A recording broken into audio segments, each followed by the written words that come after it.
Assalamu alaikum wa barakatuh.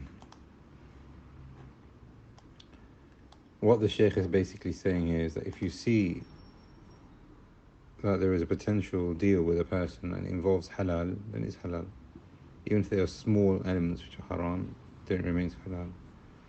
If most of it is haram, and even if it has aspects of it which is halal, then most of it is haram.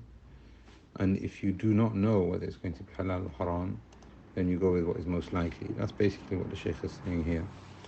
When it comes to interior design, here you're talking about a business which has haram operations. You have to look at the nature of the operation that they are talking about. So what we answered in saying here is not allowed unless if he knows that the client won't allow haram to take place in that location. And that's the answer. And that's basically what the Shaykh is saying himself as well, which is that if you know that haram is going to take place, then you can't cooperate in that. So if you're, making a design for, a pub, or you're making some kind of an interior design for something that, clearly is going to be used for haram, then it's haram.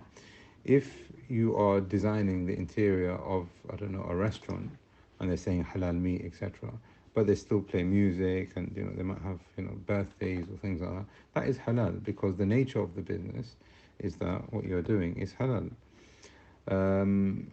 And the haram aspects, you have no real control over, and you're not directly cooperating in. You're cooperating in the establishment of a restaurant. And if you don't know, so if you're doing the interior design for something that you are not aware of, then you have to go with what is most likely. So these are the three scenarios. If you know or think very likely that it's going to be haram, and some of these are just clear cut, like pubs and cafes and restaurants that might have haram or something like that, then you must avoid that. But if you know that it's going to be used for halal, but there may be a haram elephant in it, but that's not your concern, you are just helping them to do something which is halal, then that is fine, inshallah. And if you don't know, then you go with what is most likely. No, that's best.